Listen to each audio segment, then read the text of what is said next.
Kaže Aisha radijallahu anha da je Allahov poslanik Muhammed sallallahu alejhi ve sellem osjetio prisustvo meleka, da su došli meleci, da je došao Džibril i doveo je meleka smrti sa njim. Kaže Aisha, čula sam isto kao da nešto izgovara, znala sam da će ga pitat hoćeš li da ostaneš na ovome svijetu ili nećeš. Hoćeš li da ostaneš na ovome svijetu ili nećeš? Kaže, poslanici su mogli da biraju i da produže jedan rok. Nisu mogli da biraju i po sve da ostanu, ali da produže jedan rok kod Allaha subhanahu wa ta'ala imali su mogućnost. Musa a.s. je odbio meleka prvi put kada je melek došao da mu uzme dušu, odbio ga. Međutim, Allahov poslanik, kaže Aisha, čula sam da je počeo da govori Belir refiqil a'la, vodite me u najuzvišenije društvo.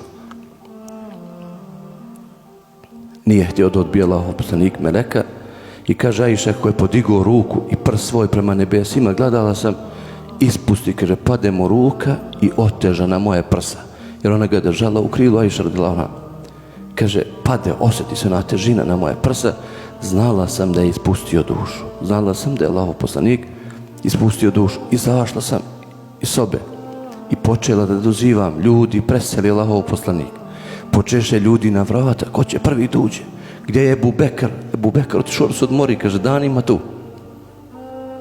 Stiže Ebu Bekr. Prvi koji je ušao, otkri mu lice, kaže, Aisha ga već pokrila.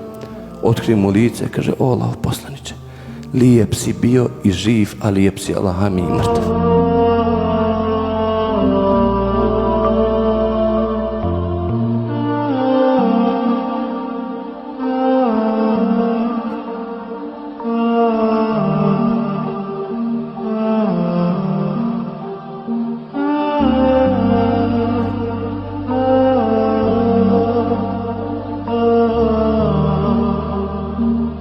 Nakon toga Ebu Bekar izaći kod ljudi i počeo da im saopštava vijest. Kaže, niko drugi ne prihvata vijest. Omer ne prihvata da je poslanik preselio. Kaže, nije preselio. Samo ga je Allah na kratko pozvao, vratit će se. Izađe Ebu Bekar i kaže, ljudi oni koji su obožavali Muhammeda, neka znaju da je Muhammed mrtav. A oni koji obožavaju Allaha, neka znaju da je Allah vječan i da nikad ne umire. Hoću da kaže, nemoj neko da pomiješa, Muhammed jeste nama drag, Muhammed je Allahov poslanik, Muhammed je sve, ali mi obožavamo Allaha koji je vječni. Ne obožavamo poslanika, mi poslanika poštujemo, mi poslanika cijenimo, mi poslanika sve to mišljimo, Allah je naš gospodar.